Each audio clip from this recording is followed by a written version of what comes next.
जय बोलिए महावीर भगवान की। जय बोलिए अनंत अनंत सिद्ध परमेष्ठी भगवानों की। जय बोलिए आचार्य भगवान श्री उमा स्वामी जी महाराज की। जय बोलिए युग के प्रथमाचार्य श्री चारित्र चक्रवर्ती शांति सागर जी महाराज की।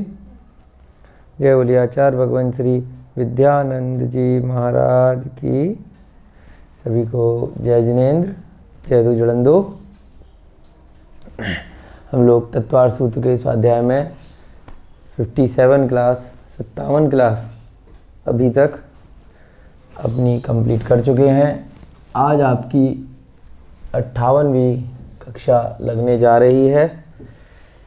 15 दिसंबर 2020 को, और हमारे चौथे अध्याय के अभी तक 8 सूत्र हो चुके हैं। ऊर्ध्वलोक का, मध्यलोक का और अधोलोक का तीनों का वर्णन चल रहा है। तीनों लोकों के अंतर्गत 4 प्रकार के जो देव हैं उनको एक एक करके हम समझ रहे हैं। पिछली कक्षा में हम ऊर्ध्वलोक के वैमानिक देवों तक पहुंच गए थे। अगली कक्षा प्रारंभ करने से पहले अब तक के जो 8 सूत्र हमने किए हैं उनका वाचन करेंगे। सभी लोग मिलकर के पहले मंगलाचरण करेंगे और उसके बाद 8 सूत्रों का देख कर शुद्ध उच्चारण करने का अभ्यास करेंगे। सभी लोग हाथ जोड़ लीजिए, मिलकर बोलेंगे। मोक्ष मार्गस्य नेतारं भेतारं कर्म भूव्रतां ज्ञातारं विश्वतत्त्वानां वन्दे तद्गुणलब्धये वन्दे तद्गुणलब्धये वन्दे तद्गुणलब्धये। जय बोलिए आचार्य भगवान श्री उमा स्वामी जी महाराज की। सभी लोग पुस्तक में देख कर चतुर्थ अध्याय के सभी सूत्रों का उच्चारण करेंगे। देवाश्चतुर्णिकाया आदितस्त्रिषु पीतान्तलेश्या दशाष्ट पंच द्वादश विकल्पा कल्पोपपन्न पर्यंता इंद्र सामानिक त्रायस्त्रिंश पारिषदात्मरक्ष लोकपालानीक प्रकीर्णकाभियोग्य किल्विषिकाश्चैकशः त्रायस्त्रिंश लोकपाल वर्ज्या व्यंतर ज्योतिष्का पूर्वयोद्वीन्द्रा काय प्रविचारा आ ऐशानात् शेषा स्पर्श रूप शब्द मनः प्रविचारा। इस प्रकार से हमने 8 सूत्र अभी तक किए। अगला 9वां सूत्र प्रारंभ करने से पहले हमने जो कल की कक्षा में अब तक किया है उसको जल्दी से हम सभी लोग रिवाइज करेंगे। चलिए जल्दी से बताइए। 4 प्रकार के देव नंबर से बताने हैं। कौन कौन से? भवनवासी, वेरी गुड। व्यंतर, वेरी गुड। ज्योतिष और वैमानिक, बहुत बढ़िया। तो 4 प्रकार के देव होते हैं नीचे से ऊपर की तरफ। अब इन देवों के नीचे कौन होते हैं? इन देवों के नीचे नरक है, नारकीय जीव रहते हैं, ठीक है। और मध्य में जो मध्य लोक है वहाँ पर ज्योतिष देव भी हैं और साथ साथ मनुष्य भी हैं, है ना, मध्य लोक में।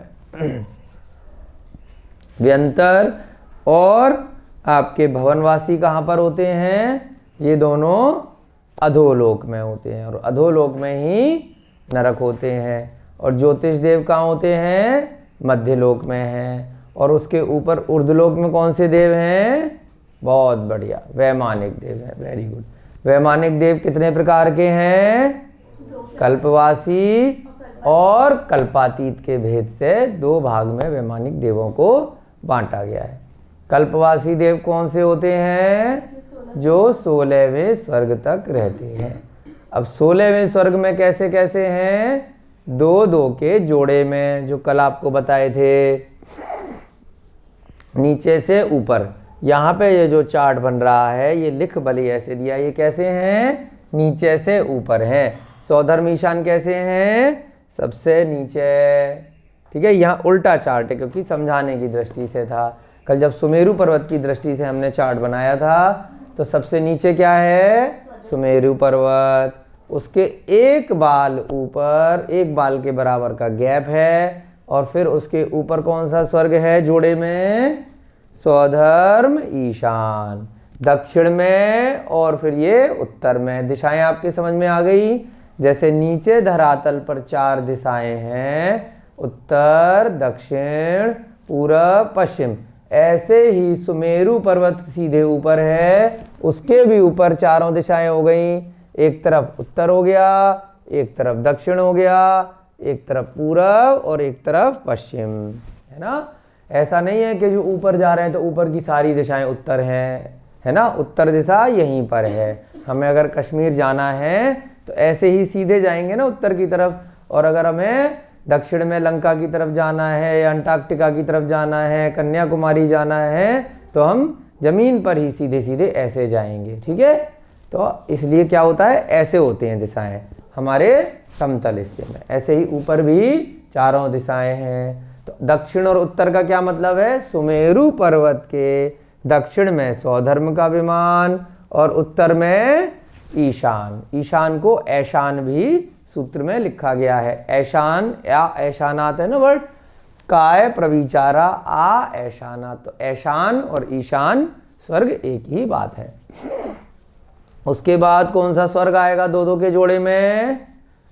सनत कुमार माहेंद्र। दक्षिण में कौन सा? सनत कुमार।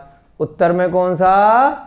माहेंद्र। ठीक है, उसके बाद ब्रह्म, ब्रह्मोत्तर। तो पहला स्वर्ग कौन सा है अगर गिनती करेंगे तो?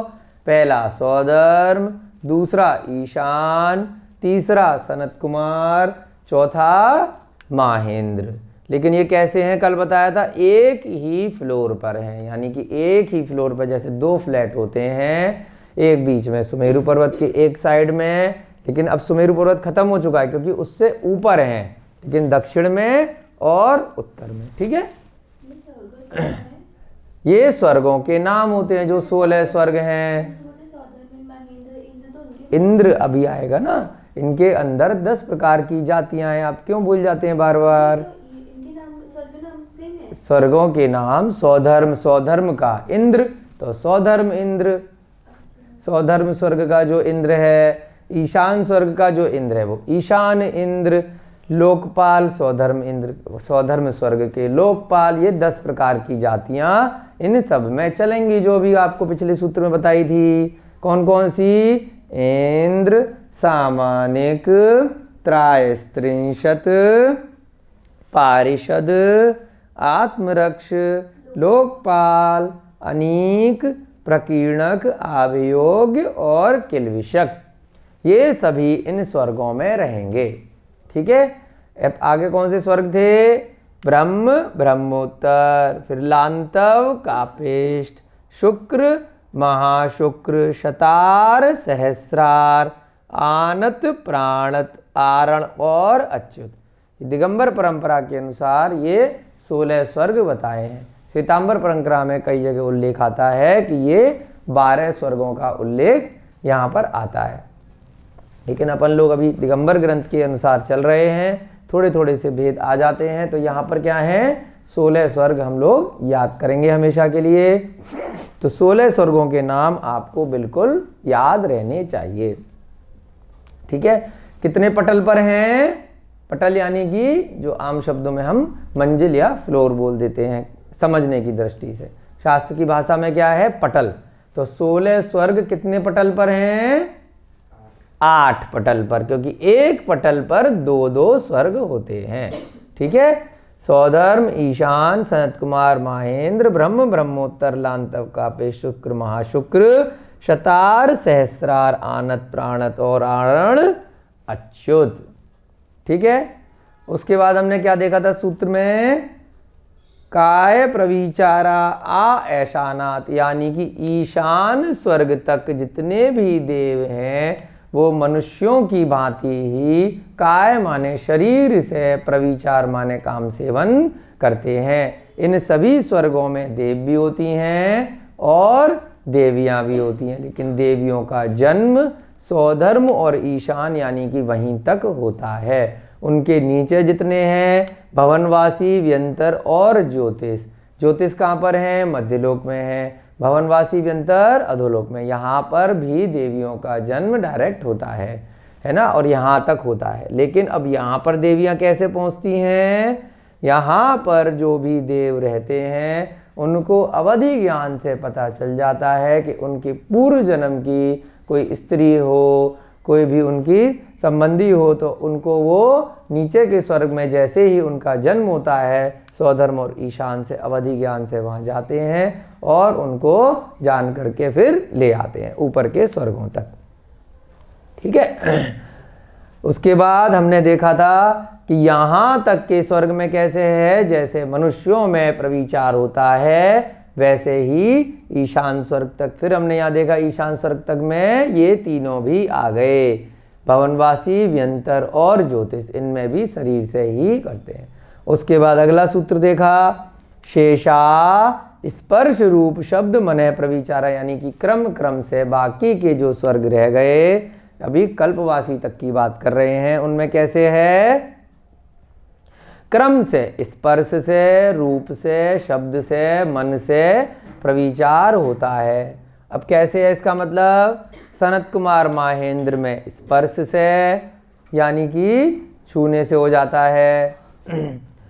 क्यों हो रहा है? धीरे धीरे आप अगर इसका भेद समझेंगे तो धीरे धीरे आत्मा की विशुद्धि बढ़ती जा रही है, तो इसलिए उनको आत्म संतुष्टि मिल जा रही है। ये सब मन से होता है ना कि वहाँ पर उनको शरीर से होगा। उसके बाद आगे के स्वर्गों में मात्र देव देवियाँ एक दूसरे को स्पर्श कर लेंगे, उससे ही उनको प्रविचार हो जाएगा। उसके बाद इन 4 स्वर्गों में यानी कि 2 पटल पर ब्रह्म ब्रह्मोत्तर लांतव का पृष्ठ में मात्र एक दूसरे को देखने से ही उनके संतुष्टि हो जाएगी। उसके बाद शुक्र, महाशुक्र और शतार सहस्त्रार में क्या है कि एक दूसरे को भले ही देखा नहीं, बिना देखे शब्द ही सुन लिया कहीं दूर से, तो उसी से क्या हो जाएगा, संतुष्ट हो जाएंगे। उसके बाद इन 4 स्वर्गों में आनत प्राणत और आरण अच्युत में केवल मात्र अपने अवधि ज्ञान से मन में विचार लेंगे तो उसी से ही वो संतुष्ट हो जाएंगे। उसके बाद आज हम अगला सूत्र करने जा रहे हैं।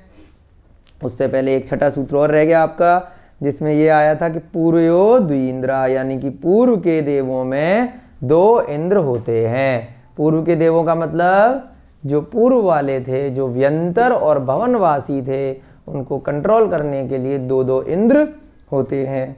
और यहाँ पर भी ऐसी ही व्यवस्था है। जो ये 16 स्वर्ग हैं इनमें भी जो 10 जातियां हैं, तो इंद्र भी क्या है, एक जाति है। तो यहाँ पर भी हम आज की कक्षा में लिखेंगे, कल रह गया था आपको बताने से। इसमें कितने इंद्र हैं, 2। इसमें भी 2 प्रतिइंद्र होते हैं। किसमें, स्वधर्म और ईशान में भी। ठीक है, प्रत्येक में 2-2 इंद्र। और ऐसे ही सनत कुमार माहेंद्र में भी 2-2, ये एक व्यवस्था है ना, कि यहाँ पर भी 2-2 इंद्र रहते हैं और उनके उतने ही प्रतिइंद्र रहेंगे। ऐसे ही जो लास्ट वाले ये दोनों के जोड़े हैं, यहाँ पर भी 2 इंद्र और 2 प्रतिइंद्र हैं। यहाँ पर भी 2 इंद्र और 2 प्रतिइंद्र रहते हैं। बाकी के जो बीच के रह गए 1, 2 और 2, 4 जोड़े यानी कि 8 स्वर्ग। इन सभी स्वर्गों में 1, 1, 1, 1, फिर से 1, 1 और 1, 1। इस प्रकार से इनमें ये प्राकृतिक व्यवस्था है, हमेशा की अनादिकाल से चल रही है कि ऊपर के जो 2 जोड़े हैं उनमें 2-2 इंद्र, 2-2 प्रतिइंद्र, और नीचे के 2 जोड़े हैं उनमें भी 2-2 इंद्र, 2-2 3। तो कुल मिला के कल्पवासी में कितने इंद्र हो गए? 2 और 2 4, 5 6 7 8 9 10 और 11 12। 12 इंद्र और 12 ही प्रतीन्द्र। कल्पवासी स्वर्गों के ऊपर जो आगे के ग्रैविक, अनुदिश और अनुत्तर विमान है, वहां पर कितने इंद्र हैं बताइए? वहां पर अहम इंद्र, यानी कि जितने भी वहां पर देव हैं वो सब इंद्र हैं। वहां कोई किसी को कंट्रोल नहीं करता, सब स्वयं में इंद्र हैं, सब राजा हैं अपने आप में। वो किसी के ऊपर ऑर्डर नहीं देते, वो स्वयं आत्मसंतुष्ट हैं। न वहाँ देवियाँ हैं, न ही वहाँ पर त्रैस्त्रिंशत हैं, न वहाँ सामानिक हैं, न वहाँ पर अन्य अन्य जो 10 जातियाँ हैं, कोई भी जाति नहीं है। मात्र कौन सी जाति है? इंद्र हैं, यानी कि सारे की सारे इंद्र हैं। कोई ऐसी सभा नहीं लगती कि हम ऐसे ऑर्डर दें, कोई लोकपाल नहीं होते, कोई प्रकीर्णक नहीं होते और कोई अनीक नहीं होते, कोई किल्विषक नहीं होते, कुछ भी वहाँ पर व्यवस्था नहीं है। क्यों? क्योंकि हर समय वो अपने ध्यान में ही लगे रहते हैं। अगले जन्म में वो भावना भाते रहते हैं कि हम सभी जल्दी से अगले जन्म में मनुष्य गति के जीव बने, फिर अपना तप इत्यादि करके मोक्ष की अपना कल्याण करें, मोक्ष जाएं, ऐसी भावना वो भाते हैं। तो अहम इंद्र जितने भी होते हैं वो नीचे मध्य लोक में तीर्थंकरों के कल्याणक इत्यादि में भी नहीं आते। कहाँ तक के देव आते हैं? जो समूसरण में बैठते हैं वो यही 16 स्वर्ग तक के देव समूसरण में आते हैं। ये सभी केवल तप कल्याणक में भी अपने ही जो उनका सिंहासन होता है वहाँ से उठ करके बस 7 कदम दूर तक जाते हैं और नमस्कार करके वापस नमोस्तु करके वापस अपने ध्यान में चले। देव तप नहीं कर सकते। तप केवल मनुष्य में ही हो सकता है। तप तो तब होगा ना जब आप अपने शरीर को कष्ट देंगे। वहाँ वैक्रियक शरीर वाले तप नहीं कर सकते। इसीलिए है ना, स्वाध्याय कर सकते हैं, है ना। स्वाध्याय कैसे करेंगे? उनको किताबों की जरूरत नहीं है, उनको अवधि ज्ञान से ही सारा द्वादशांक का स्वाध्याय हो जाता है। तो वो सारे काम वो कर सकते हैं। तप करके ही कर्मों की निर्जरा की जा सकती है। आगे के अध्याय में एक सूत्र आएगा, तपसा निर्जरा च, यानी कि तप करने से कर्मों की निर्जरा होती है। तो वहाँ पर उनको अवधि ज्ञान है, उनको सारा ज्ञान है, लेकिन फिर भी क्योंकि कर्मों की निर्जरा वो तप करके नहीं कर सकते। जो धीरे धीरे आयु उनकी कम होती जाएगी तो कर्मों की वैसे तो निर्जरा होती रहेगी आयु कर्म की, लेकिन 8 कर्मों का नाश देव पर्याय में और नरक पर्याय में नहीं हो सकता। 8 कर्मों का नाश मात्र मनुष्य लोक में, मनुष्य पर्याय में ही हो सकता है। और उसके बाद आप मोक्ष जा सकते हैं 2.5 दीप में जन्म लेने के बाद। चलिए आगे आपके समझ में, तो आगे का सूत्र करते हैं। इस वाले के लिए कौन सा सूत्र होगा? आज 9वें नंबर का सूत्र हम आज करने जा रहे हैं। मिटा दें यहाँ से, इधर से मिटाते हैं।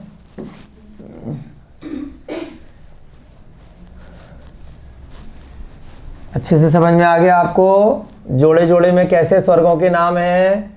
ये सभी कल्पवासी कहलाते हैं। और जो उसके बाद वाले ये जो 3 जोड़े हैं उनको क्या बोलते हैं?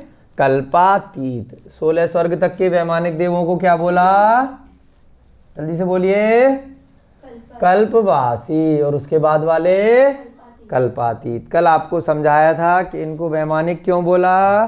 क्योंकि जो 3 लोक का नक्शा है उसमें ये पूरब से पश्चिम पूरी पृथ्वी में नहीं है। कहाँ तक है ये हमारा 3 लोक का नक्शा है। ये आपको हमेशा ध्यान रखना है। उसके मध्य में एक राजू की त्रस नाली है। कैसे है? एक राजू की त्रस नाली है। यहाँ त्रस नाली से कोने से लेके कोने तक की पृथ्वी है। नीचे वाले भी पूरी पृथ्वी है और ऐसे ये पूरी पूरी पृथ्वियां हैं। लेकिन स्वर्ग में क्या है, स्वर्ग में मात्र त्रस नाली तक ही हैं ये विमान, बाहर निकले हुए नहीं है। तो इसीलिए इनको पृथ्वी नहीं गिना। पृथ्वी किसको गिना है, यहां से जो पूरब से लेके पश्चिम कोने से कोने तक है, ठीक है, उसको क्या गिना, 7 पृथ्वी नीचे। और इसको भी क्यों पृथ्वी गिना, क्योंकि ये भी पूरब से पश्चिम कोने से कोना मिला हुआ है। परंतु बीच में जितने भी ये ऊर्ध्वलोक के स्वर्ग हैं, ये पूरब से पश्चिम पूरे की पूरे 3 लोक में नहीं है। ये केवल कहां तक है, त्रस नाली तक, जो एक राजू की है। इसलिए इसको क्या बोला, विमान बोला, कि विमान जैसे हवा में रहता है ऐसे ही ये हवा में है, पूरे कोने से कोने मिले हुए नहीं है, ठीक है। अदरवाइज तो बहुत सारी पृथ्वियां गिनने में आ जाती। फिर हमने विमान में 2 प्रकार के देखे थे। एक विमान कौन से हो गए, जिसमें वो उड़ के आते हैं, जैसे ऐरावत हाथी में बैठ के आ रहे हैं, या स्वर्गों में से देवों को एक स्थान से दूसरे स्थान पे जाना है, तो वो किसी भी दास दासी वाले देव को कोई भी जानवर इत्यादि का रूप बनने को कहते हैं और उस पर बैठ के आ जाते हैं। जैसे रावण के पास भी पुष्पक विमान था, वो विद्याधर था, तो उसके पास विद्याओं की वजह से विमान था। और अभी आपको अगर जाना है तो ईंधन वाले विमानों में हमें हवाई जहाज, हेलीकॉप्टर इत्यादि में उड़ के जाना पड़ता है। पहले क्या था, हमें ईंधन की जरूरत नहीं थी, विद्याओं से ही उनको विमान बन जाते थे। तो यहाँ पर क्या है, ये त्रस नाली में रहते हैं, ठीक है। तो विमान का मतलब आपको समझ में आ गया। इसलिए इनको वैमानिक देव कहते हैं, क्योंकि ये पूरब से पश्चिम तक इनकी पृथ्वियां फैली हुई नहीं है।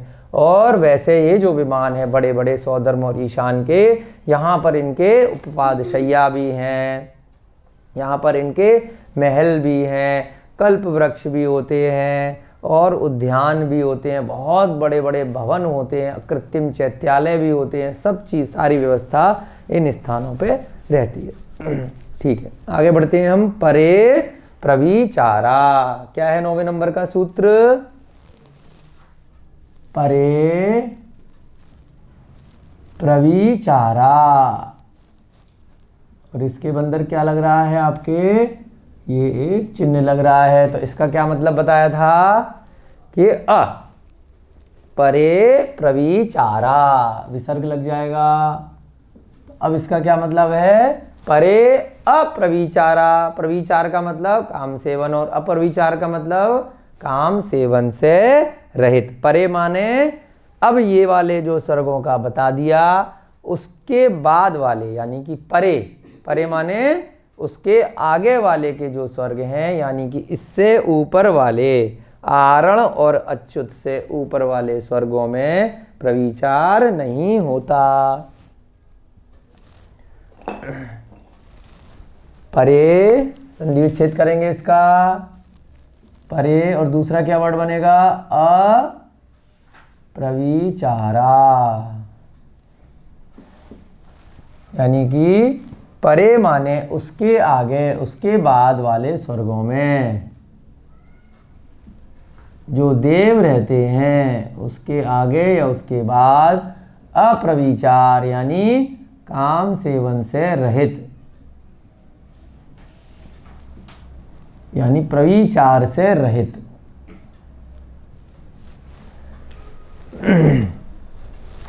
अब और ऊपर बढ़ते चले गए 8 जोड़े से, तो कौन से स्वर्ग आ गए, 9 ग्रैवेक।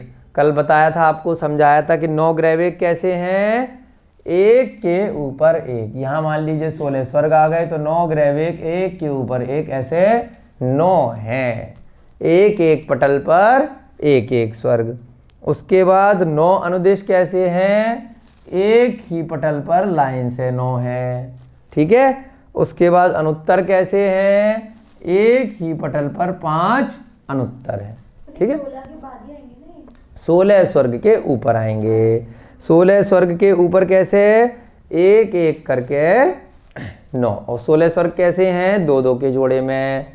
फिर से रिवाइज कर लीजिए, 1 2 3 4 5 6 7 8 9 10 13 14 15 16, 16 स्वर्ग ऐसे हो गए। उसके बाद 1 2 3 4 5 6 7 8 9, 9 ग्रैवेक ऐसे हो गए। उसके बाद 1 2 3 4 5 6 7 8 9, 9 अनुदेश एक ही पटल पे हो गए। उसके बाद 1 2 3 4 5, 5 अनुत्तर एक ही पटल पे हो गए। उसके बाद सीधे सिद्धिशिला एक आ गई। यहाँ पर सिद्धिशिला के ठीक नीचे यहाँ पर क्या आ गया, ढाई दीप आ गया। जितना बड़ा नीचे ढाई दीप है उतनी ही बड़ी ऊपर सिद्धिशिला है। 45 योजन का ढाई दीप है और 45 योजन की ऊपर सिद्धिशिला है। ये 9 कैसे हैं, कल बताया था कि चारों एक गोले में 4 दिशाओं में एक एक, फिर 4 विदिशाओं में एक एक और एक मध्य में। ये कैसे हैं, 4 दिशाओं में और एक मध्य में। इस प्रकार से ये 16 स्वर्ग, फिर 9 ग्रैविक, फिर 9 अनुदेश और 5 अनुत्तर और फिर अंत में सिद्धिशिला, ये व्यवस्था रहती है। ये बार बार आपको इसलिए रिवाइज करते हैं जिससे कि आपको बिल्कुल चीज़ें पक्की हो जाएं हमेशा हमेशा के लिए। तो क्या अर्थ निकला इसका, 16वें स्वर्ग के आगे अर्थात कल्पवासी के आगे जितने भी कल्पातीत देव हैं, कल्पातीत स्वर्गों में अर्थात 16वें स्वर्ग है ना, कल्पवासी के आगे या के बाद में के आगे के देवों में, इनके आगे कौन से हैं, यानी कि कल्पवासी। ठीक है, आगे के देवों में कल्पातीत, इसके आगे वाले कौन से हैं, कल्पातीत में, कल्पातीत में काम सेवन से रहित देव होते हैं। ठीक है, यहाँ पे आप नोट में लिख लीजिए कि 9 ग्रैविक, उसके बाद 9 अनुदेश, 9 अनुदिश, 9 अनुदेश और 5 अनुत्तर विमानों में देवियां नहीं होती। वहां सभी कैसे देव होते हैं, अहम इंद्र, प्रत्येक इंद्र है ना, वहां सभी देव अहम इंद्र होते हैं। उनकी आत्मा की विशुद्धि इतनी अधिक होती है, उनके कामेच्छा उत्पन्न ही नहीं होती। वहां सभी देव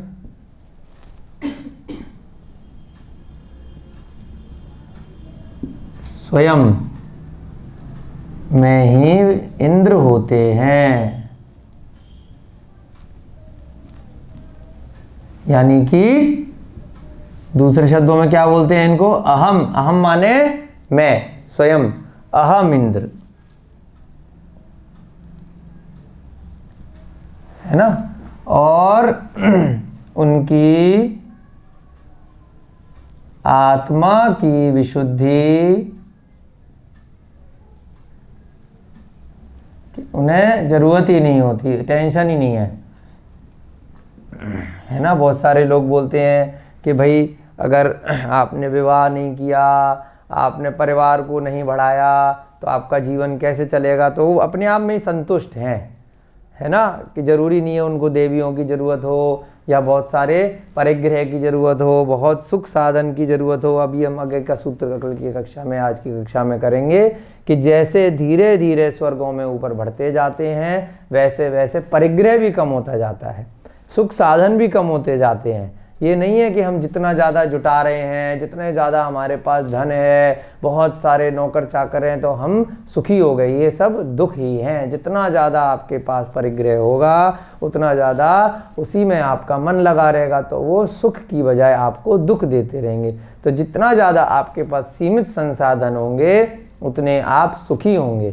एक वर्तमान में एक चलन चला हुआ है कि एक दूसरे को देखकर कि हमें बड़ी बड़ी गाड़ियाँ चाहिए, बड़े बड़े मकान चाहिए, बड़े बड़े ज़्यादा से ज़्यादा संसाधन चाहिए, और एक गांव में ग्रामीण इलाके में कोई किसान रह रहा है, कोई जिसको ज़्यादा चीज़ों की ज़रूरत ही नहीं है और वो रह रहा है, उसको देख के लगता है कि ये बेचारा बहुत दुखी होगा, इसके पास बिजली नहीं है, इसके पास गाड़ी नहीं है, इसके पास बहुत सारे जो हमारे पास एसी है, बंगले हैं, बहुत सारे जो सुख साधन के संसाधन हैं वो इसके पास नहीं है। अब जब उससे जाके पूछो कहेगा मुझे इनकी ज़रूरत ही नहीं है। तो सुखी कौन हुआ? जिसको पहले ज़रूरत हुई और वो उसकी ज़रूरत पूरी ना होने की वजह से वो बहुत दुखी हो रहा है कि मेरे को ये चाहिए, कि वो दुखी है कि जिसको उसकी आवश्यकता ही नहीं है। तो वास्तव में सुखी कौन है? जिसको उस चीज़ की ज़रूरत ही नहीं है। तो ऐसे ही ये आगे के स्वर्गों में उनको देवियों की ज़रूरत ही नहीं है, तो इसलिए वो दुखी ही नहीं है ना। उनको अब आगे का सूत्र आएगा कि धीरे धीरे उनकी सब चीज़ें कम होती चली जाएंगी, उनकी हाइट भी कम होगी, उनकी जो परिग्रह की जो लालसा है वो सब धीरे धीरे कम होती चली जाएगी। तो अभी जो हमने पहले पढ़ा था कि लेश्याएँ जो हैं धीरे धीरे कहाँ तक थी? पीतांत लेश्या, कल्पवासी तक, वहाँ तक क्या थी जो हमने पढ़ा था? पीतांत लेश्या थी। और उसके बाद जो अच्छी लेश्याएँ हैं वो आगे की स्वर्गों में रहती हैं। प्रारंभ के 3 निकायों में भवनवासी, व्यंतर और ज्योतिष में पीत तक रहेगी, उसके आगे फिर लेश्याएँ अच्छी अच्छी होती चली जाती हैं, है ना। लेश्या भी वही है, उनकी आत्मा के जो भाव है, ठीक है, उनकी आत्मा की विशुद्धि इतनी अधिक होती है कि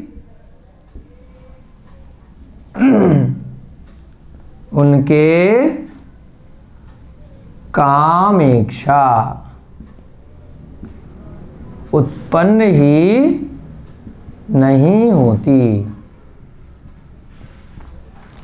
तो हमें अपना परिग्रह मानसिक रूप से कम करना है तो हम सुखी होते चले जाएंगे, है ना। जो भी इच्छाएं हैं, जो भी आवश्यकताएं हैं, उनको हम कम करें तो हमारे अंदर जो स्वर्गों के देवों वाला जो स्वरूप है, यानी कि आगे के स्वर्गों का, तो वो हमारे उत्पन्न हो सकता है। ठीक है, आगे वाला सूत्र समझ में? इन स्वर्गों में देवियाँ नहीं होती, लिखवा दिया था ना ये, हाँ। अनुत्तर विमानों में देवियाँ नहीं होती, सभी देव स्वयं में ही इंद्र होते हैं, उनकी आत्मा की शुद्धि अधिक होती है। अब यहाँ पर ये भी आपने लिख लिया कि इसमें कुल मिलाकर के ऊपर के स्वर्गों में 12 इंद्र और 12 प्रतीन्द्र होते हैं। ठीक है, यहाँ हमने चार्ट में कल लिख ही लिया था कि ये सब काम सेवन से रहित होते हैं। चलिए अब आगे के जो सूत्र हैं उसमें हम अब जो ये वाला सूत्र था आपका 3 नंबर का सूत्र, दशाष्ट पंच द्वादश विकल्पा कल्पोपन्न पर्यंता, इन चारों प्रकार के देवों में प्रकार बताए थे 3 सूत्र में, 10, 8, 5 और 12। अब आचार्य महाराज उसके बाद में क्या बता दी? जातियां बता दी। अब बता रहे हैं कि अगले सूत्र से कि जो पहला वाला है कौन सा? भवनवासी, उसके कितने प्रकार हैं? कितने बताए थे? 10। फिर दूसरे वाले के अष्ट, यानी कि व्यंतर के 8 प्रकार, फिर ज्योतिष के 5। तो अगले 3 सूत्रों में इन तीनों के प्रकारों का वर्णन आने वाला है, जिनके लिए हमने पहले बताया था उदाहरण के तौर पर कि प्रत्येक प्रकार के इंद्र के लिए बताया है ना, कि प्रत्येक प्रकार में 2-2 इंद्र और 2-2 प्रतीन्द्र हो गए। तो अब यहां पर सबके नाम अगले सूत्र में आने वाले हैं। सबसे पहले आएगा, उसी सीरीज में याद करना है, भवनवासी, व्यंतर, ज्योतिष। तो इन तीनों के अगले 3 सूत्र में प्रकार बताए हैं। फिर वैमानिक की चर्चा अलग से करी है। चलिए 10वें नंबर का सूत्र, भवनवासिनो, भवनवासिनो,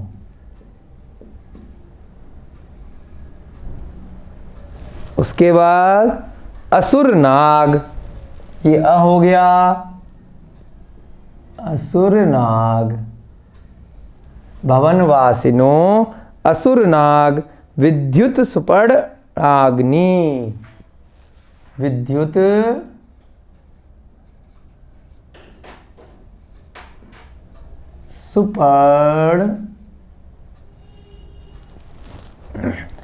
सुपर्णाग्नि,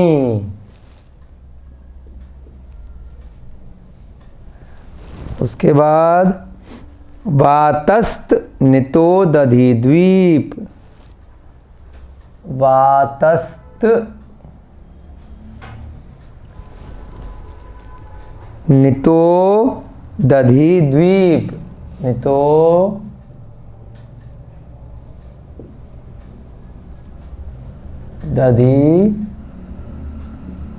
द्वीप, दिक् कुमारा, दिक् कुमारा। 30वां सूत्र आपको सामने रखना है। क्या बोला था? दशाष्ट। तीसरे सूत्र में दश अष्ट, यानी कि अभी किसकी बात करेंगे? पहला वाला जो भवनवासी है, भवनवासिनो, यानी कि भवनवासी जो देव हैं, तो इसमें कितने बताए? 10, यानी कि 10 प्रकार। अब आप गिन लीजिए। सबसे पहला असुर, उसके बाद नाग, उसके बाद विद्युत, उसके बाद सुपर्ण, यहां से अ निकाल दिया तो क्या बन गया? अग्नि। ठीक है। फिर वात, उसके बाद स्तनित, फिर यहां से उ निकाल दिया, ओ में से त इधर चला गया तो क्या बन गया? उदधि। उसके बाद द्वीप, उसके बाद दिक् कुमारा। अब अंत में कुमारा जोड़ दिया। तो ऐसे पहले भी कई सूत्रों में किया है। तो कुमार सभी के साथ लगाना है, बार बार सबके साथ कुमार सूत्र में नहीं लगाया, क्योंकि आचार्य महाराज एक एक शब्द बचाते हैं। तो अब ये कुमार लगा के पढ़ेंगे हम। कैसे पढ़ेंगे? भवनवासी देव, असुर के बाद कुमार। अब गिन लीजिए आप कितने बने। असुर कुमार 1 हो गया, नाग कुमार 2 हो गया, विद्युत कुमार 3 हो गया, सुपर्ण कुमार 4 हो गया, अग्नि कुमार 5 हो गया, वात कुमार, वात माने वायु भी होता है, वात कुमार कितने हो गए? 6 हो गए, स्तनित कुमार 7 हो गया, उदधि कुमार 8 हो गया, दीप कुमार 9 हो गया, और अंत में दिक् कुमार माने 10 हो गए। तो क्या बोला था? दशाष्ट, यानी कि 10 और 8। तो पहले भवनवासी देव कितने प्रकार के हो गए? भवनवासिनो, यानी कि भवनवासी देवों के जो प्रकार बताए थे 10, तो इस सूत्र में वो 10 प्रकार बता दिए। उसके बाद कौन सा आया? असुर। फिर क्या आया? नाग। फिर ये उनके प्रकार हैं, ये जातियां नहीं हैं। ये आपको ध्यान देना है, जो कन्फ्यूजन कई बार आ जाता है।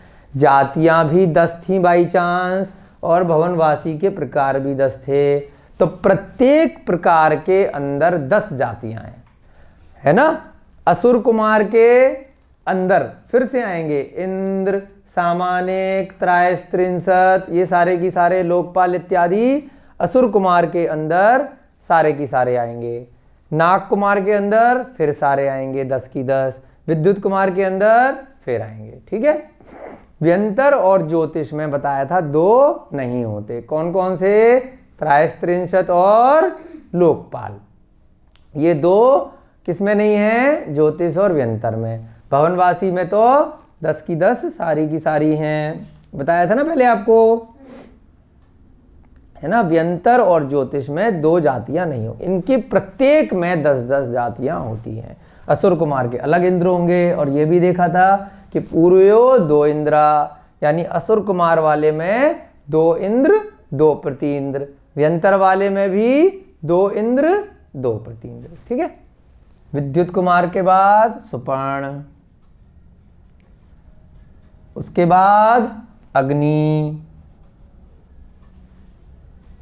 उसके बाद वात, फिर स्तनेत, उसके बाद उदधी, फिर द्वीप, फिर दिक् कुमारा, दिक् कुमारा,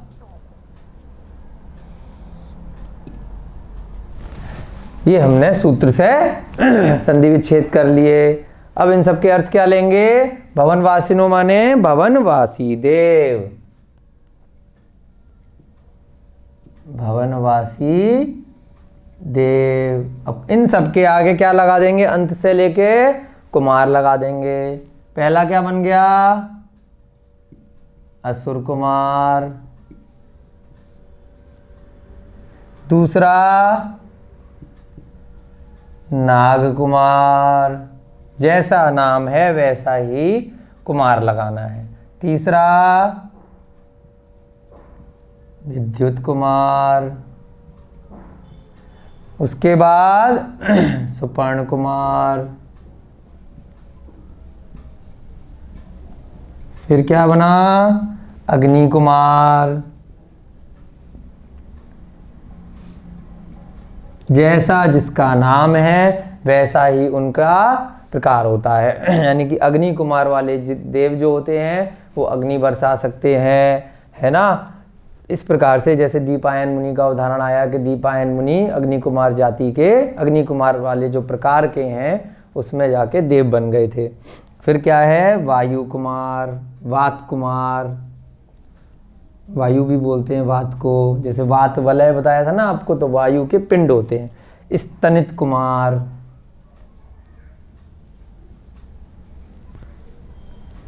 उसके बाद उदधी कुमार,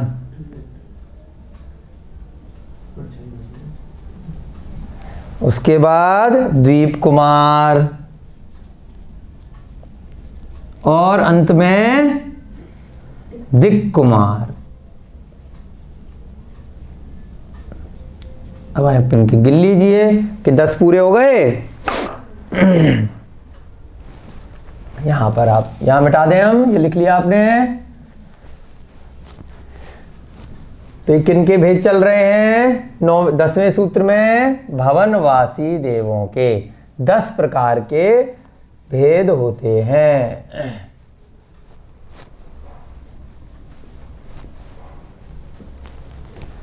अर्थात भवनवासी देव, यहां आप लिख लीजिए, अर्थात भवनवासी देव जो कहां पर? नीचे पंख भाग में थे। भवनवासी देव उपर्युक्त 10 प्रकार के होते हैं। अब आपको ये 10 प्रकार याद रखने हैं। याद कर लेंगे आप लोग? सूत्र याद कर लीजिए, सारे की सारे प्रकार याद हो जाएंगे, कोई दिक्कत वाली बात नहीं है। जल्दी से फटाफट से बोलिए मिलके सब लोग। असुर कुमार, जल्दी जल्दी बोलिए मिलके। नाग कुमार, विद्युत कुमार, सुपर्ण कुमार, अग्नि कुमार, वात कुमार, स्तनित कुमार, उदधी कुमार, द्वीप कुमार, दिक् कुमार, है ना। हमें जल्दी जल्दी भागना नहीं है, हमें धीरे धीरे याद करना है, जिससे कि हमें हमेशा के लिए नाम याद हो जाएं और रोज रिवाइज करने हैं। ठीक है। अब अगला सूत्र कौन सा आने वाला है? दशाष्ट, यानी कि अगले कौन से थे भवनवासी के बाद? व्यंतर। ये 4 सीरीज याद रखनी है, भवनवासी, व्यंतर, ज्योतिष, वैमानिक। दशाष्ट पंच द्वादश विकल्पा, है ना। 10 के बाद क्या आएगा? अष्ट। 11वें नंबर का सूत्र। तो 8 किसके होंगे? भवनवासी के बाद कौन से थे? व्यंतर। तो आचार्य महाराज ने सूत्र में लिख दिया दोबारा से, व्यंतरा किन्नर, व्यंतरा। अब इसके भेद 8 बता दिए, अष्ट, व्यंतरा, किन्नर। अब गिनते जाइएगा आप। किन्नर के बाद किम पुरुष, फिर क्या आया? किम पुरुष। उसके बाद एक शब्द आया महोरग,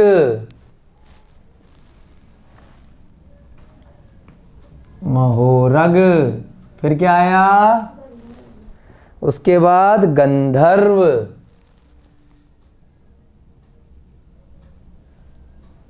गंधर्व। फिर यक्ष, राक्षस, भूत, पिशाचा। यक्ष, राक्षस, भूत और फिर पिशाचा। अरे वाले वर्ड तो आपने बहुत सुने होंगे, बचपन से डराते हैं घर वाले, भूत आ गया, भूत आ गया, राक्षस आ गया, है ना, पिशाच आ गए। ये सब कौन कहाँ से आए हैं? सारे की सारे ये सब व्यंतर देव होते हैं। व्यंतरा। अब गिनिए, एक किन्नर, दूसरा किमपुरुष, फिर तीसरा महोरग, चौथा गंधर्व, पांचवा यक्ष, छठा राक्षस, सातवां भूत और अंत में 8वां पिशाचा। तो दशाष्ट में क्या हो गया? अष्ट वाला, दूसरा वाला जो व्यंतर देव हैं उसमें ये सब राक्षस, भूत, पिशाच ये सब क्या होते हैं? ये सब कोई नरक जाति के जीव नहीं होते, ये सब व्यंतर ही होते हैं। इन सब के भी वैक्रियक शरीर होते हैं, लेकिन इनमें क्या रहता है? मोह बहुत रहता है ना। तो लालसाएं, इच्छाएं बहुत रहती हैं। कृष्ण नील कापोत वाली लेश्या होती हैं। तो इसलिए क्या होता है? पूर्व भव से, अवधि ज्ञान से लोग जान लेते हैं किन जीवों से किन इनका मोह था, तो उनको या तो बदला लेते हैं या आके तंग भी कर सकते हैं। तो इसीलिए आपको लगता है कि राक्षस आ गया उसके, ये भूत दिखाई दे गया, ये पिशाच है, ये सब पिछले जन्मों की वजह से बदले की भावना से ग्रस्त रहते हैं। तो इसलिए इनको कंट्रोल करने के लिए इनके इंद्र इत्यादि भी 2 रहते हैं। ठीक है। तो ये जो सब हैं ये सब देव ही होते हैं। जैसे कमट का उदाहरण आपने देखा था कि उसने पूर्व भव के बैर की वजह से पार्श्वनाथ भगवान पर कितनी बार उपसर्ग किया। तो सब वो इन्हीं जातियों के देव हैं। ठीक है। यक्ष भी इन्हीं जातियों में रहते हैं। यक्ष यक्षिणी जो होते हैं, राक्षस भी होते हैं। तो अब हम इसका संधि विच्छेद करके लिखेंगे, व्यंतरा, यानी कि जो व्यंतर देव हैं इनमें काफ़ी सारे देव सम्यक दृष्टि भी होते हैं और मिथ्या दृष्टि भी इनमें पहुंच जाते हैं, है ना। तो सम्यक दृष्टि होते हैं, वो अपने अगले भवों को सुधार लेते हैं। ठीक है। व्यंतरा यानी कि जो व्यंतर देव हैं, अब इस सीरीज में ये 8 प्रकार के होते हैं। किन्नर, किमपुरुष, यहाँ पे र पे छोटी ऊ की मात्रा है, आपको ध्यान देना है ना। जैसे अगर गोला लगा देते तो क्या हो जाता? बड़ा ऊ, रूप। यहाँ पे क्या? पुरुष, छोटे ऊ का उच्चारण करेंगे, किम पुरुष। उसके बाद महोरग, उसके बाद गंधर्व और फिर यक्ष, राक्षस,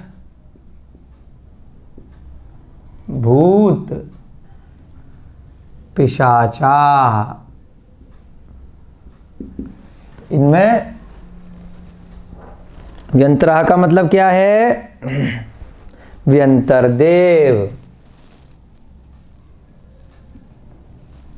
और बाकी की तो यहां पर जैसे नाम है वैसे ही नाम है। पिशाचा का मतलब क्या है? पिशाच। नीचे वाला मिटा दें।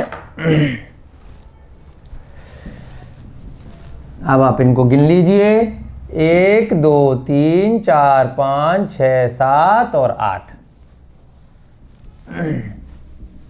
इसका अर्थ हम लिखेंगे, अर्थात व्यंतर देव उपर्युक्त 8 प्रकार के होते हैं।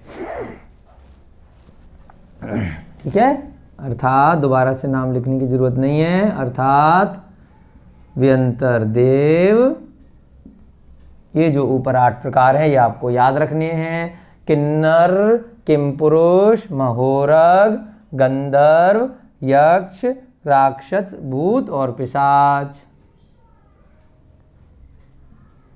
प्रयुक्त 8 प्रकार के होते हैं। हो गया याद? अब तीसरा सूत्र किसका आने वाला है? दशाष्ट पंच, यानी कि तीसरे वाले कौन से हैं? भवनवासी, व्यंतर, फिर ज्योतिष। यानी कि अब ज्योतिष के लिए क्या आएगा? पंच। 12वां सूत्र करेंगे। छोटे छोटे से सूत्र हैं लेकिन याद करने वाली चीजें हैं, इसलिए बार बार आपको डेली इनको रिवाइज करना है जिससे आप भूलें नहीं। किन्नर, जल्दी जल्दी मिलके बोलिए। किन्नर, दूसरा किमपुरुष, तीसरा महोरग, चौथा गंधर्व, 5वां यक्ष, 6वां राक्षस, फिर 7वां भूत और अंत में पिशाच। अब 12वां सूत्र देखेंगे। ज्योतिष का नंबर से चल रहे हैं। पहले भवनवासी बता दिया, फिर व्यंतर बता दिया, फिर अंत में ज्योतिष का। ज्योतिष का, ज्योतिष का में क्या क्या है? सूर्या चंद्रमसौ, सूर्या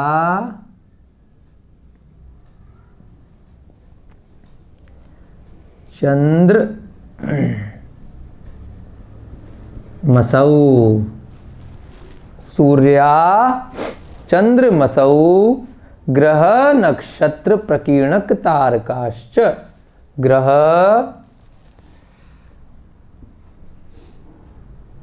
नक्षत्र, फिर ग्रह नक्षत्र प्रकीर्णक तारकाश्च। प्रकीर्णक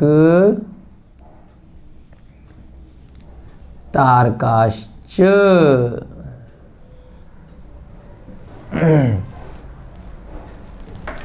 क्या मतलब निकला? ज्योतिषी देव, पहले से आपको याद रखना है पंच, तो 5 गिनेंगे। कैसे हैं? सूर्या, तो क्या निकल गया इसमें से? सूर्य। सूर्या का मतलब सूर्य। चंद्रमसौ माने चंद्रमा। उसके बाद ग्रह, फिर नक्षत्र, फिर प्रकीर्णक तारका। तो यहां क्या बन जाएगा? श हट जाएगा तो विसर्ग बन जाएगा। ये तो शुरू से नियम आपको बार बार रिपीट हो रहा है ना। क्या बन जाएगा? प्रकीर्णक तारका, यानी प्रकीर्णक तारे। च माने और। गिनिए कितने हुए? नंबर 1 सूर्य, नंबर 2 चंद्रमा, नंबर 3 ग्रह, नंबर 4 नक्षत्र और नंबर 5 प्रकीर्णक तारे। पहले भी आपको प्रकीर्णक का मतलब बताया था, जैसे जनता के लिए बताया था ना कि प्रकीर्णक जो आपकी 10 जातियां हैं उनमें भी एक जाति थी, तो उसका क्या मतलब था कि इधर उधर जो फैले हुए हैं, नगरवासी जनता जो अलग अलग उनके कहीं पर भी मकान है। ऐसे ही प्रकीर्णक तारा माने अलग अलग तितर बितर फैले हुए हैं, है ना। जो एक भ्रांति चलती है संसार में वर्तमान में, जो आधुनिक विज्ञान ने हमारे मन में स्कूल कॉलेज में जगा दी है कि तारे जो हैं जितने भी छोटे छोटे छोटे छोटे वो बहुत बड़े हैं और हमसे बहुत दूर हैं, इसलिए हमें छोटे दिखाई देते हैं, और सूर्य भी एक तारा है। तो जो गड़बड़ फैला रखी है, तो यहाँ पर इस सूत्र में उसका निराकरण हो रहा है कि तारे अलग हैं और सूर्य अलग है। सूर्य तारा नहीं होता। जितना भी ज्योतिष विज्ञान भी चलता है वो सूर्य को कभी तारा नहीं मानता। तारे जो टिमटिमा रहे हैं वो सब अलग होते हैं और सूर्य एक अलग विमान है। ठीक है। तारे बहुत कम दूरी पर हैं और ज़्यादा दूरी पर भी हैं। प्रकीर्णक, प्रकीर्णक का मतलब तितर बितर फैले हुए, अलग अलग दूरी पर, उनका कोई निश्चित स्थान है सच नहीं है, क्योंकि वो बहुत सारे हैं। और सूर्य कम है, ऐसे ही चंद्रमा भी कम है, नक्षत्र भी गिनती के हैं। तो वो सारा आज हम चार्ट बनाएंगे और इनको समझेंगे अच्छे से। ठीक है, इधर का मिटा दें। चलिए, नोट कर लिया आपने, समझ में भी आ रहा है ना साथ साथ। अब बड़ा इंटरेस्टिंग टॉपिक आने वाला है जो ज्योतिष विमानों का है। इससे आपकी बहुत सारी भ्रांतियां दूर होंगी। जो पृथ्वी को गोल बताते हैं आज के वैज्ञानिक लोग, वो पृथ्वी सीधी है। आपको थोड़ा थोड़ा समझ में आने लगा होगा कि 2.5 द्वीप के अंदर, जम्मू द्वीप के अंदर हम भरत क्षेत्र के आर्यखंड में रह रहे हैं, और वहाँ पर छोटे से स्थान पर ये सारे जो आजकल के हमारे द्वीप महाद्वीप हैं वो सभी आर्यखंड के अंदर ही हैं। तो वहीं पर अब ये जो ऊपर ज्योतिष विमान है ये सब कहाँ पर हैं? सबसे पहले तो आप फिर से समझिए, क्योंकि इसका वर्णन आज प्रारंभ हो चुका है। ये हमारा है सुमेरु पर्वत। इस सूत्र का अर्थ करने से पहले आप पहले समझ लीजिए 2 मिनट लगा करके। ये क्या है? क्या है ये? सुमेरु पर्वत है। कितना ऊंचा है? 1,40,000 योजन। 40 योजन की इसकी चूलिका है और 1 लाख। नीचे नींव कितनी है इसकी? जमीन के अंदर 1000। और ऊपर कितना है? 99,040 योजन। ठीक है। 1000 की ये कौन सी है? चित्रा। जो चित्रा पृथ्वी है, रत्न प्रभा का सबसे ऊपरी भाग कौन सा था? खर भाग। पहली पृथ्वी का क्या नाम था? रत्न प्रभा। उसका ऊपरी भाग क्या था? खर भाग। खर भाग के भी कितने भाग थे? 16 भाग थे 16,000 योजन में। तो उसमें सबसे ऊपरी पृथ्वी कौन सी है? चित्रा, जिस पृथ्वी पर हम लोग अभी बैठे हुए हैं। तो चित्रा पृथ्वी की नींव कितनी है? 1000 योजन की। अब ये इसका तल है चित्रा पृथ्वी का। ठीक है।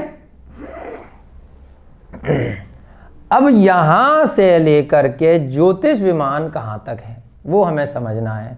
इस जगह से प्रारंभ होकर, नींव जमीन के अंदर तो विमान नहीं है, ज्योतिष विमान कहाँ है? हमें ऊपर से दिखाई दे रहे हैं। सूर्य घूमता हुआ दिखाई दे रहा है, चंद्रमा दिखाई दे रहे हैं, तारे दिखाई दे रहे हैं, ऊपर दिखते हैं ना। तो जमीन के अंदर दिखते हैं क्या? तो यहाँ पर नीचे ज्योतिष विमान नहीं है। मध्यलोक कहाँ से है? यहाँ से प्रारंभ होकर के पूरा मध्यलोक माना जाता है। यहाँ से लेके कहाँ तक है मध्यलोक? मध्यलोक यहाँ से लेकर यहाँ तक पूरा मध्यलोक है, यानी कि नींव से। लेकिन ज्योतिष विमान कहाँ से शुरू होंगे?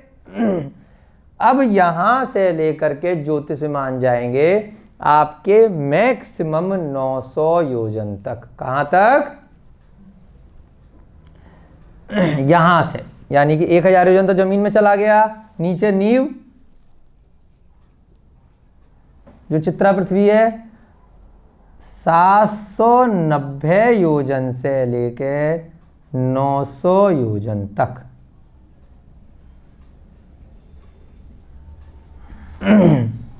अब इतनी नीचे क्यों लिया है कि आप अगर यहां से लेके यहां तक क्या है? 1 लाख। तो थोड़ी देर के लिए इस पेन से अगर उदाहरण ले लेते हैं अपन। ये पेन 1 लाख योजन का मान लिया। 900 योजन का मतलब क्या हुआ? 1 लाख के कंपैरिजन में 900 योजन कहां पर आएगा?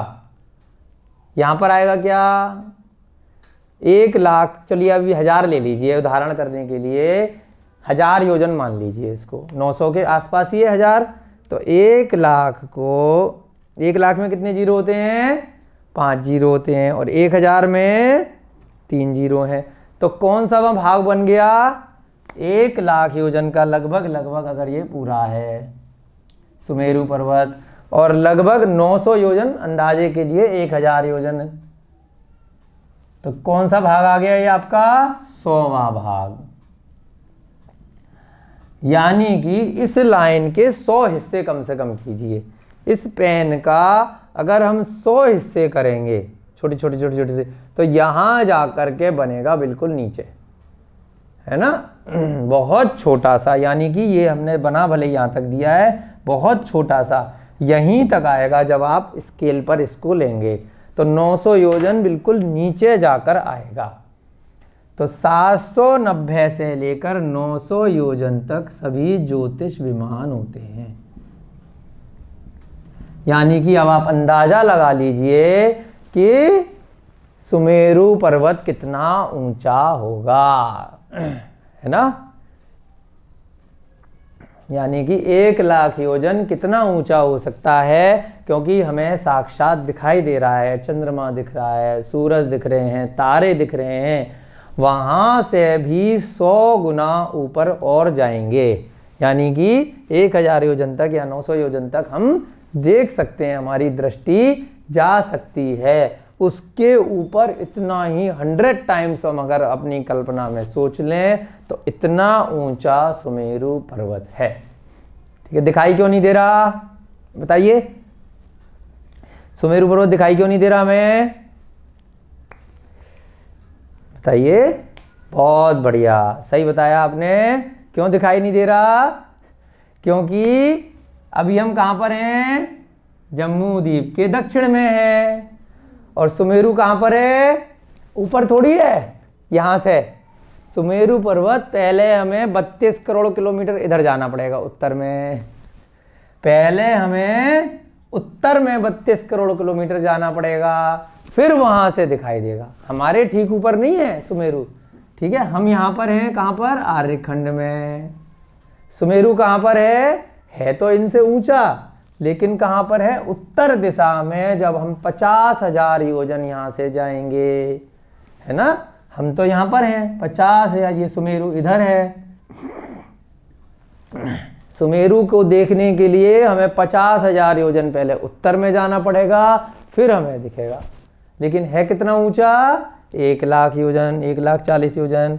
और ये ज्योतिष विमान कहां पर हैं, यहां सुमेरु के ही बीच में चक्कर लगाते हैं। अभी इस सूत्र में हम आपको सब चीज लिखवाएंगे, और अगले सूत्रों में भी इसका वर्णन आने वाला है कि ये जितने भी ज्योतिष विमान हैं वो सुमेरु पर्वत के चक्कर लगाते रहते हैं, प्रदक्षिणा देते रहते हैं, है ना, उत्तर से दक्षिण की तरफ। ठीक है, तो अब ये कितने, इसलिए हमें यहां तक अब हम लिखेंगे इसमें कि कितने से कितने योजन हो गए। 790 से 900 के बीच का गैप कितना हुआ, 900 माइनस 790, बताइए जल्दी से। 900 में से 790 गए तो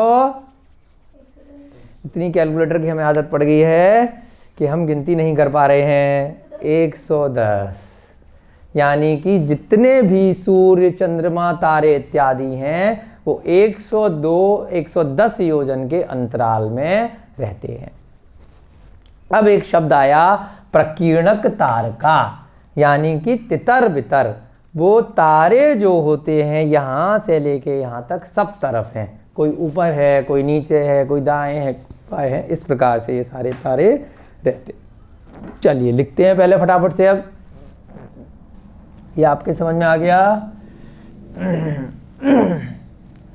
अब इसका सूत्र का अर्थ करते हैं, और फिर हम एक चार्ट बना के लिखेंगे कि कौन कौन से विमान कितने कितने ऊपर। ज्योतिष का, यानी कि ज्योतिष देव, ज्योतिषी देव।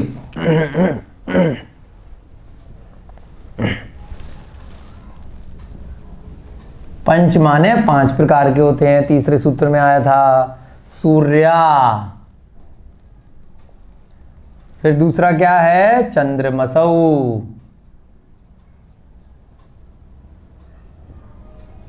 फिर क्या है?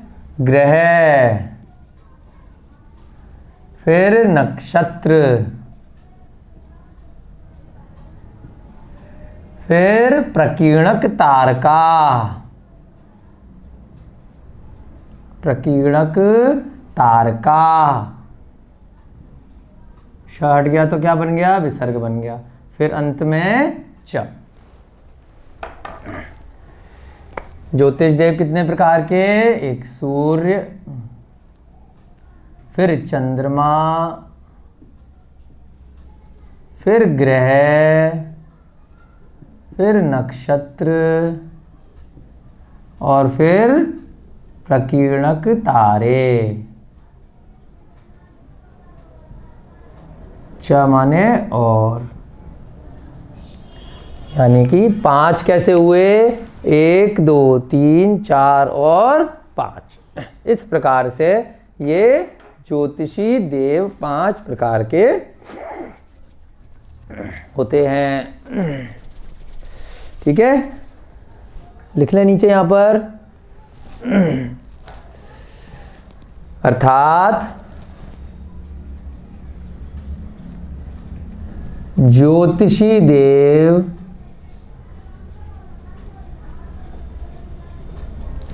उपर्युक्त 5 प्रकार के होते हैं। पंच याद कर लिए। सूर्य, चंद्रमा, ग्रह, नक्षत्र और तारे को क्या बोलते हैं? प्रकीर्णक तारे, है ना। बहुत सारे तारे होते हैं। उधर का मिटा दें आपके लिए। कितनी देर रह गई आज की कक्षा में?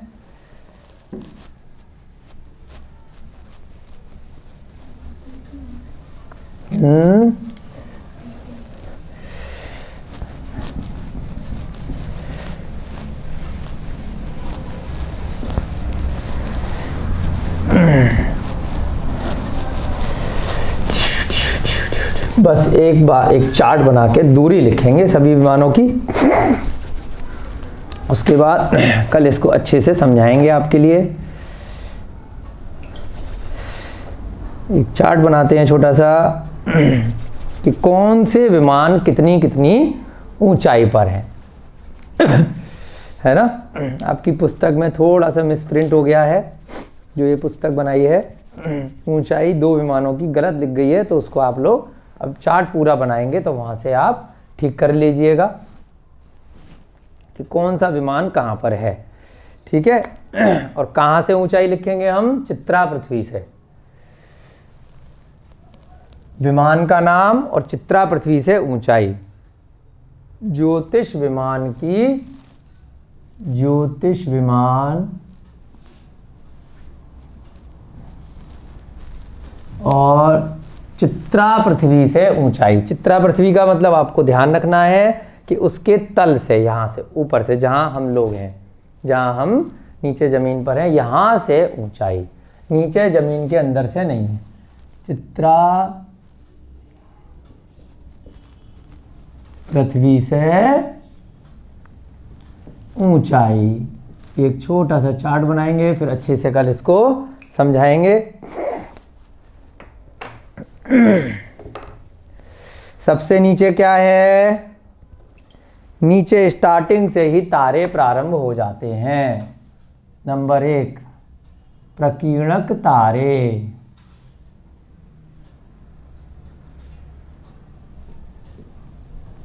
इसको क्या बोलते हैं? तारागण। वो पूरा तारों का समूह।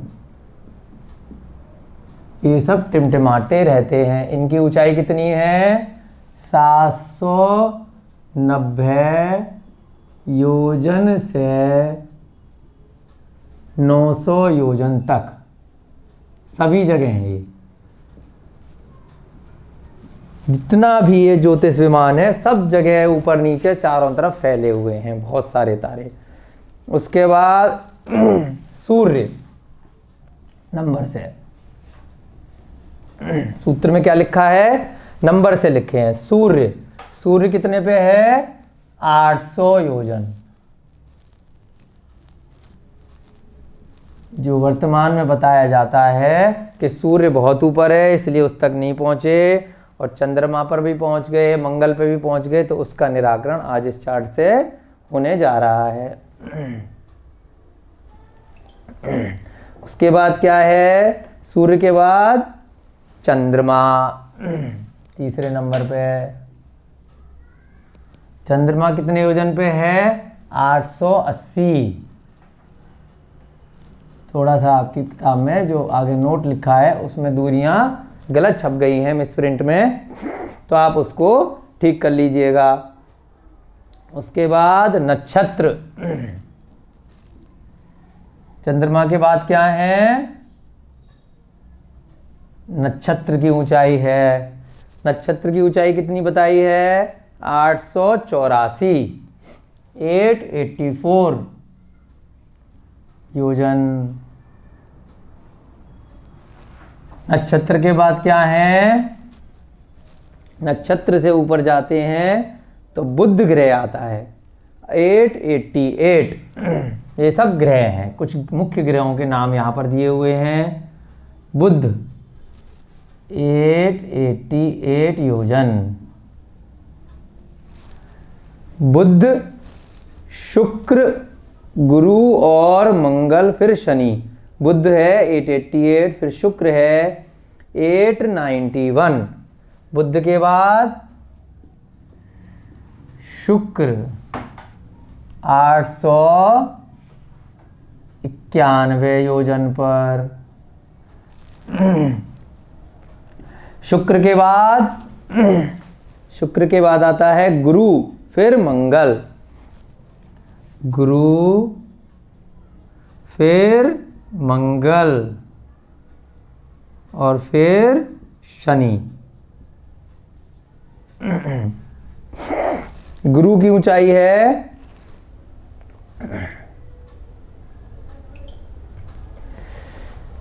894, फिर 897, फिर 900। 894, फिर 897 और फिर 900।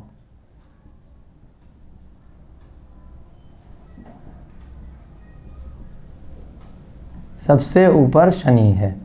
इन्हीं के नाम पर जो 7 वार होते हैं ना, तो वार भी इन्हीं के नाम पर बनाए गए हैं पुराने काल से, और उन्हीं से फिर वो इंग्लिश में उन्होंने संडे, मंडे को क्या ले लिया, संडे से सूरज, सूर्य बन गया। मंडे को क्या बना दिया, मून से चंद्रमा बना गया। फिर उसके बाद ट्यूसडे बना दिया, फिर वेडनेसडे बना दिया बुध का, उसके बाद गुरु का थर्सडे बना दिया, फ्राइडे का शुक्रवार बना दिया, फिर सैटरडे को शनिवार बना दिया। इन्हीं नामों पर 7 वार बना दिए गए, जबकि सब पौराणिक ग्रंथों से सारे नाम आए थे। तो ये सारे के सारे क्या हैं, बुध, शुक्र, गुरु, मंगल, शनि, ये सब ग्रह होते हैं। ये सब क्या है, ग्रह हैं, और ये सब नक्षत्र हैं। तो इन सब की दूरी इस प्रकार से होती है। सबसे ऊपर तारे भी हैं और सबसे नीचे भी तारे हैं, क्योंकि तारे बहुत सारे हैं, और ये सब ग्रह एक एक इस प्रकार से रहते हैं। ठीक है, सबसे नीचे क्या है, सूर्य है तारों के अलावा, और सबसे ऊपर क्या है, शनि है, लेकिन चंद्रमा ऊपर है। तो चंद्रमा तो 80 योजन का फर्क है। यहाँ पर कौन से हम दूरी लेंगे, वही 6400 किलोमीटर वाली, क्योंकि ये सब क्या हैं, महायोजन हैं।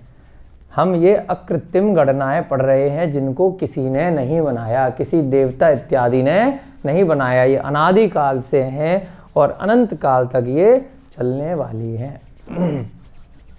अब हम कल की कक्षा में और डिटेल में इसको समझेंगे कि ये कैसे घूमते हैं, एक चंद्रमा के परिवार में कितने तारे होते हैं, हम जहाँ पर रह रहे हैं, हमारे पास आसपास कितने तारे हैं, इस सूत्र के आगे हम थोड़ी सी चर्चा और बढ़ाएंगे कि ढाई दीप में कितने ध्रुव तारे हैं इत्यादि। आज की कक्षा में आपके लिए इतना ही।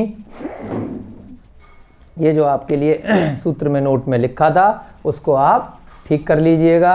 दूरी थोड़ी सी गलत मिसप्रिंट हो गई है कई किताबों में, तो आप उसको ठीक कर लीजिएगा। आज की कक्षा के लिए इतना ही। सभी को जय जिनेन्द्र। जय बोलिए महावीर भगवान की, जय बोलिए अनंतानंत सिद्ध परमेष्ठी भगवानों की, जय बोलिए आचार्य भगवान श्री उमा स्वामी जी महाराज की, जय बोलिए चारित्र चक्रवर्ती श्री शांति सागर जी महाराज की, जय बोलिए आचार्य भगवान श्री विद्यानंद जी महाराज की। सभी को जय दो जुड़न दो। जय जिनेन्द्र।